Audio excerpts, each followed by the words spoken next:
जैसे मैंने किसी चीज की उपकल्पना की, उदाहरण के तौर पर मैंने कोई रेसिपी सोची कि हमने कभी, जैसे दूध में हमने कभी कोई पकोड़ा नहीं बनाया, मतलब एक ये कयास लगा रहा हूँ, कोई ऐसी विद्या नहीं है, मतलब एक मुझे जैसे कल्पना मैंने की कि भाई दूध में अगर हम पकोड़ा बनाएं और उसमें ये चीज़ डालें और उसको ऐसा करें ऐसा करें, ये मैंने चर्चा की। अब मैंने तो चर्चा की, लेकिन जिस व्यक्ति ने, तेज शार्प आदमी ने इसको सुना, उसने दूध भी अरेंज कर लिया, उसने बेसन भी अरेंज कर लिया, उसने तेल भी अरेंज कर लिया, हम तो बस बातचीत में रह गए। उसने पकोड़ा तल के खा भी लिया और उसका फायदा भी बता दिया कि इससे ये चीज़ ठीक हो गई।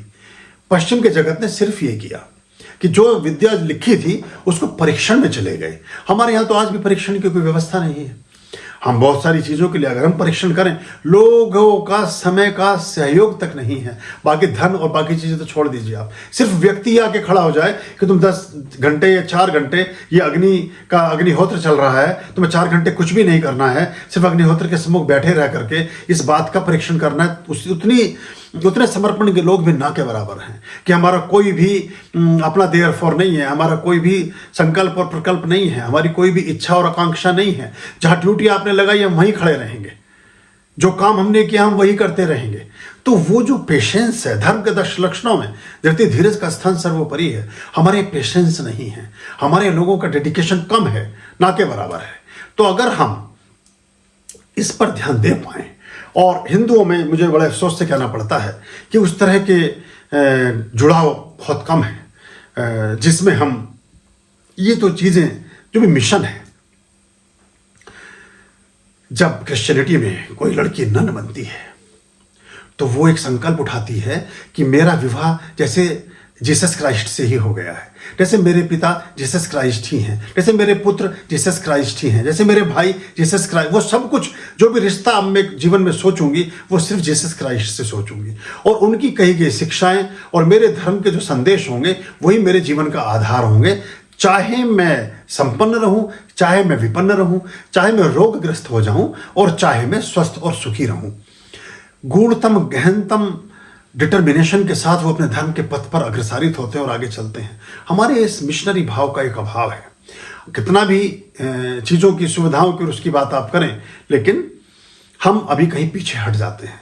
तो इसमें जो मिशन है वो, उस बड़े मिशन के लिए कुछ लोगों के त्याग की आवश्यकता होती है, उनके डेडिकेशन और डिवोशन की जरूरत होती है। लेकिन हम इतनी क्षुद्र चीज़ों में पड़े हैं, हम इतने जो क्षुद्र चीज़ें उसकी परीक्षा में वैसे ही पड़ी रहेंगी, लेकिन हमारी क्षुद्रता पर ही नज़र रहती है, उनमें ही हम ज़्यादा बिजी रहते हैं और अपने समय को हम लगाते रहते हैं और ख़राब करते हैं। लेकिन शायद कुछ ऐसी स्थिति बने और कुछ ऐसे लोग निकल कर के सामने आए जो ऐसी चीज़ों में सेवा सहयोग दे सकें।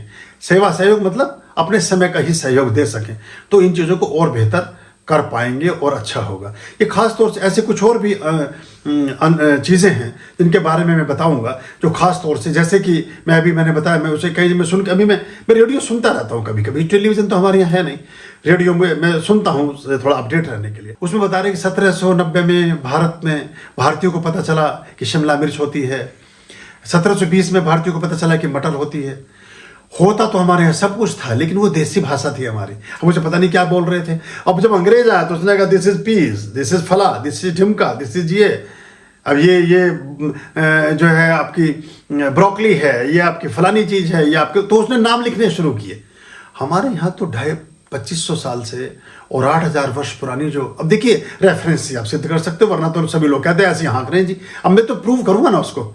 अजंता एलोरा की गुफाओं में जाइए, जिनकी अवधि 2000 वर्ष पे, तो मतलब 1500 वर्ष पहले रुक गई है बननी वो, और 1500 वर्ष पहले जब रुकी उससे पीछे 8000 वर्ष तक बनती रही थी बैक में। उनमें जो कैलाश गुफा है एलोरा में, एलोरा केव्स में, औरंगाबाद में है, जाइए देख कर आइए। उसमें जो अन्नपूर्णा देवी भोजन का थाल लिए बैठी हैं, उसमें तो मटर भी लटकी हुई है, उसमें तो गोभी भी रखी है, उसमें तो बैंगन भी रखा है, उसमें सारी सब्जियां रखी हुई हैं। 8000 साल पहले हमारे पास ये सब्जियां थी। किताबों में पढ़ाया जा रहा है कि 1720 में आविष्कार हुआ शिमला मिर्च का और बैंगन का और मटर का और किस किस चीज़ का, और भिंडी जो है पाकिस्तान की जो है नेशनल सब्जी है। तो मतलब अजीबोगरीब स्थिति है। अभी तो 25 साल पहले वंदना शिव और बाकी लोगों ने, मैं भी उस ग्रुप में था, ज़्यादा हो गया बल्कि 91 से 93 की बात है, हमने लोक शक्ति अभियान एक बनाया था। उसमें वंदना शिवा, बहुत सारे जी.आर. खैरनार और रवि राय, सत्यनारायण रेड्डी, किरण बेदी भी थी दिल्ली के चैप्टर की, उसमें बहुत सारे लोग अब्दुल महमूद, बहुत बहुत सारे लोग उसमें शामिल थे, निखिल चक्रवर्ती थे, कुलदीप नैयर थे। तो उसमें ये बासमती के पेटेंट के विरोध किया गया। तो बासमती रुका, वरना स्थिति ये होती कि बासमती आप खाते अपने घर में और लाइसेंस लेना पड़ता, जैसे आपको अभी यूट्यूब का और बाकी चीज़ों का लाइसेंस लेना पड़ता है, आपको उसका रेवेन्यू देना पड़ता है अमेरिका को। हल्दी खाते हो अपनी किचन में, परमिशन लेनी पड़ती है अमेरिका से कि आप इसे खा सकते हैं कि नहीं खा सकते हैं। अच्छा, बहुत सारी, वो पूरा का पूरा षड्यंत्र एक रुका है। हल्दी नीम वहाँ होता नहीं और हल्दी नीम का पेटेंट वो कराने के लिए तैयार है। तो कुछ ऐसे दिमागीन जंतु जो सोचते हैं कि पूरी दुनिया उनके इशारों और उनके व्यवस्थाओं के अनुसार चलनी चाहिए, वो उसके मैकेनिज्म में घुस जाते हैं, उसकी गहराई में घुस जाते हैं और उनको संचालन की प्रक्रिया को अपनाने की कोशिश करते हैं। अभी बहुत सारी चीज़ें, एक और प्रोपेगेंडा शुरू हुआ है। अभी जब उनको ये लगा कि टेक्नोलॉजी बढ़ रही है, सूचना का संचार बढ़ रहा है, तो नई नई चीज़ें निकाल के बताई जा रही हैं कि ये 500 साल पुराना सिक्का मिला सोने का कुछ ऐसे देशों में जो देश ही नहीं थे। तो मैंने उससे पूछा, मेरे पास एक व्यक्ति का मैसेज आया कि जी ये 4th सेंचुरी का एक सिक्का वहाँ मिला है। मैंने कहा 4th सेंचुरी में तो देश ही नहीं था। वो छटपटा गए। मैंने कहा देश ही नहीं है 4th सेंचुरी में, तो सिक्का कहाँ से मिल गया उस देश का?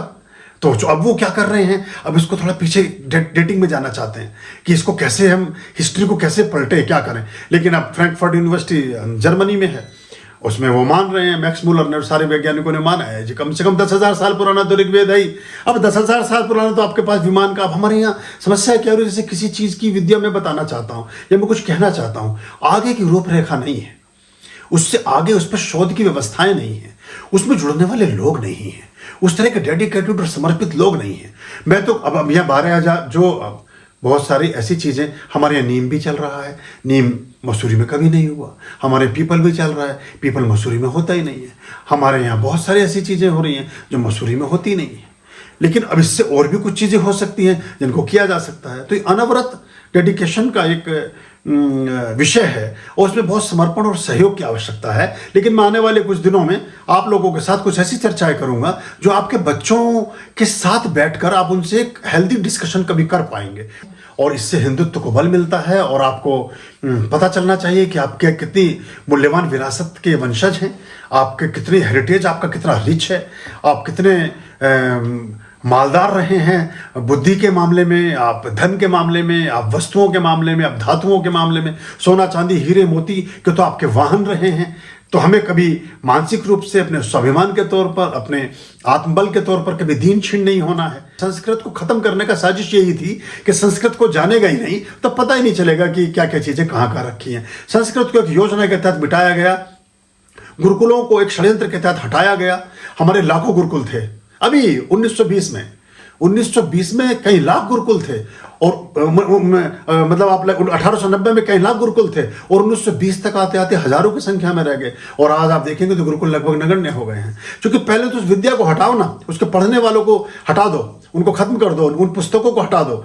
बहुत सारे ग्रंथ जो जलाए गए तक्षशिला और नालंदा में, उनको खत्म कर दो ताकि लोग पढ़ने वाले नहीं होंगे तो जान ही नहीं पाएंगे। और फिर अपनी बता के पेश कर दो कि हमने ये चीज ऐसे करके आविष्कृत की है और ये चीज ऐसे आई। सिंधु हम सब हिंदू, आर्यम सिंधु हम सब हिंदू, आर्यम सिंधु हम सब हिंदू। सत्य सनातन अमर रहे, सत्य सनातन अमर रहे, सत्य सनातन अमर रहे, सत्य सनातन। अमर रहे। वेद का झंडा ऊंचा रहे, वेद का झंडा ऊंचा रहे। प्रेम की ज्योति जगती रहे, प्रेम की ज्योति जगती रहे।